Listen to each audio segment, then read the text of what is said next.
আজ চলুন বানিয়ে নিই মোচার ভোগ চাল দিয়ে খুব সুস্বাদু মোচার ঘন্ট রেসিপি। এটা খেতে কিন্তু খুবই টেস্টি আর মোচা শরীরের পক্ষেও ভীষণ উপকারী। প্রথমে মোচার ফুলগুলোকে বেছে প্রথম দিকেরটা আমি বেছে ছাড়িয়ে নিয়েছি। তারপর যখনই আধা আধি হয়ে এসছে তখন এভাবে উপর থেকে খোসাটা তুলে সব ফুলগুলোকে একসাথে জমাট করে ধরে এভাবে বটি দিয়ে কেটে আঁশগুলোকে সব হাত দিয়ে তুলে ফেলে দিচ্ছি। এভাবে মোচা কাটলে কিন্তু 15 থেকে 20 মিনিটের মধ্যেই পুরো মোচাটা কেটে নেওয়া যায়। মোচা কাটাটা যারা অনেকই কষ্টকর মনে করে তাদের জন্য এই সহজ পদ্ধতিটা আজ আমি বলে দিলাম। আর ভালো জিনিস, সুস্বাদু জিনিস খেতে এইটুকু তো কষ্ট করতেই হবে। আর হাতে প্রথমে সর্ষের তেল মাখিয়ে, বটিতে একটু সর্ষের তেল মাখিয়ে নিলে আর সব শেষে কাটা হয়ে গেলে হাতটা লেবু দিয়ে ডলে নিলেই ব্যাস, মোচার আর কোনো দাগই থাকবে না। তো যাই হোক, কথা বলতে বলতে মোচা কেটে নিয়ে আমি সেদ্ধ বসিয়ে দিলাম। তার মধ্যে একটু লবণ আর হলুদ দিয়ে দিয়েছি। ব্যাস, এবার মোচাটা সেদ্ধ হতে থাক। এখানে আমি 2 মুঠো গোবিন্দভোগ চাল নিয়ে নিচ্ছি। ভালো করে ধুয়ে জল ঝারিয়ে নেব।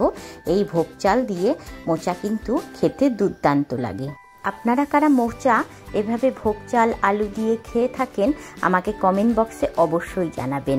আর কারা মোচা আর কীভাবে খান সেটাও আমাকে কমেন্ট বক্সে জানাবেন। যেমন ডাল দিয়েও খাওয়া যায়, এমনি শুধু মোচাও রান্না করে খাওয়া যায়। মোচা খাওয়ার কিন্তু অনেক রকম পদ্ধতি আছে। আবার মোচার ধোকা, সেটাও কিন্তু অসাধারণ লাগে। তাই নিরামিষের দিনে মোচা দিয়ে আমরা বহু পদ বানিয়ে নিতে পারি। দেখুন, কথা বলতে বলতে মোচাটাও আমার সেদ্ধ হয়ে গেছে।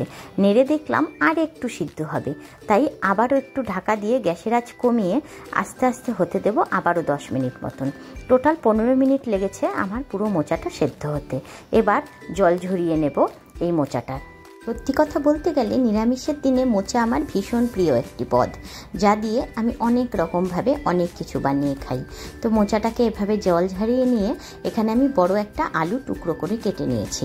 এটাকে জল দিয়ে ধুয়ে এবার হলুদ লবণ মাখিয়ে নেব প্রথমে।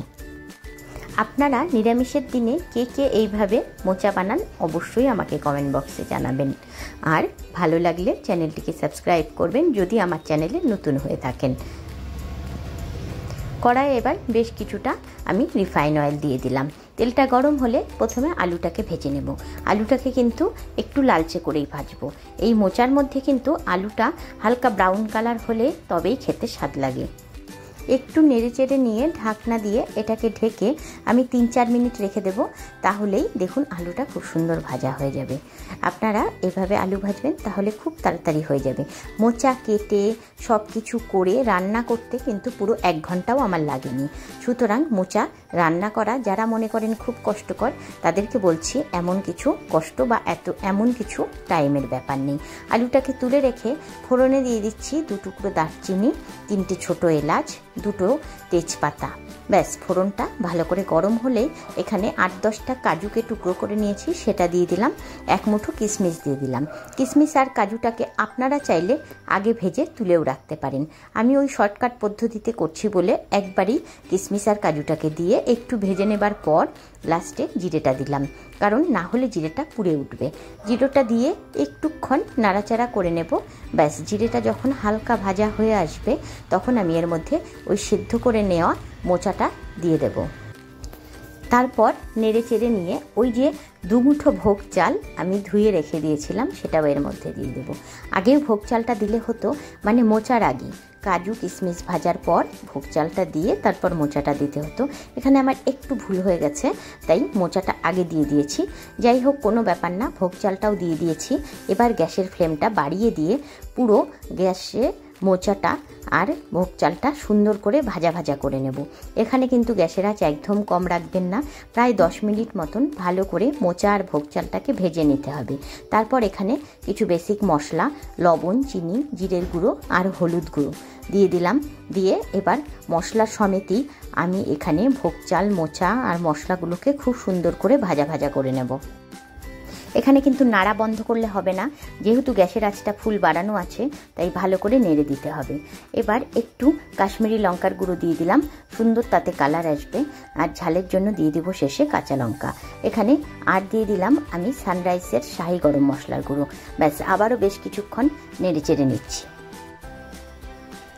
নাড়তে নাড়তে ভোগ চালের একটা খুব সুন্দর গন্ধ বেরোবে, বোঝাই যাবে যে খুব ভালো করে ভাজা হয়ে গেছে মোচা আর ভোগ চালটা। তখন আলুগুলো এর মধ্যে দিয়ে দেব, দিয়ে আবারও একটুক্ষণ নেড়েচেড়ে নিয়ে এবার গ্যাসের আঁচটা একদম কমিয়ে দেব, দিয়ে এটাকে ঢাকনা দিয়ে ঢেকে 10 মিনিট মতন রেখে দেব। মাঝখানে 1 থেকে 2 বার একটু নেড়ে দেব। যারা মোচা খেতে পছন্দ করে না, মানে বাচ্চা কাচ্চারা বিশেষ করে, তাদেরকেও এভাবে মোচা রান্না করে দেখবেন। মোচাটা খেয়ে ওরা হাত চেটে পুটে বলবে খুব দারুণ হয়েছে খেতে। তো যাই হোক, খুব সুন্দরভাবে মোচাটা আমার কিন্তু ভাজা হয়ে গেছে। এবার আধা বাটি ফুটনো জল আমি রেখে দিয়েছি সাইডে, সেটা এর মধ্যে দিয়ে দেব। তাহলে এটার মধ্যে একটা মাখো মাখো ভাব আসবে। ভোগ চালটা আছে, আলুটা আছে, সব দিয়ে এটার স্ট্রাকচারটা একটু মাখা মাখা আসলে তবেই ভালো লাগে। তার আগে দিয়ে দিলাম 4-5টা ফাটানো কাঁচা লঙ্কা, আধ বাটি গরম জল এর মধ্যে অ্যাড করে দিলাম। এবার নেড়েচেড়ে মিশিয়ে আবার ঢাকনা দিয়ে ঢেকে গ্যাসের আঁচ কমিয়ে আমি মিনিট 5-7 রেখে দেব। তাহলেই ব্যাস আমাদের মোচা ঘন্ট রেডি। কি বন্ধুরা, দেখছেন তো দুর্দান্ত হয়েছে না? খেতে কিন্তু দারুণ লাগে নিরামিষের দিনে। আমার তো পাতে আর অন্য কিছুই লাগে না, শুধু মোচার ঘন্ট দিয়ে পুরো ভাত খাওয়া হয়ে যায়। তো এভাবে বানিয়ে নিন, আর আমার রেসিপিটি ভালো লাগলে অবশ্যই বন্ধুদের সাথে শেয়ার করবেন।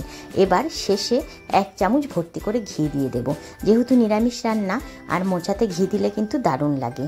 এবার ঘিটা দিয়ে একটু নেড়েচেড়ে আমি এটাকে নামিয়ে পরিবেশন করে দেব। তো বন্ধুরা, আমার এই রেসিপিটি কেমন লাগলো অবশ্যই কমেন্ট বক্সে জানাবে। আর তোমরা কারা এইভাবে মোচা বানাও সেটা অবশ্যই আমাকে কমেন্ট বক্সে জানাবে। ভালো লাগলে বন্ধুদের সাথে অবশ্যই শেয়ার করো আমার এই মোচার ঘন্টের রেসিপিটি। আর আজ এই অবধি, দেখা হবে আবার নেক্সট ভিডিওতে। টাটা।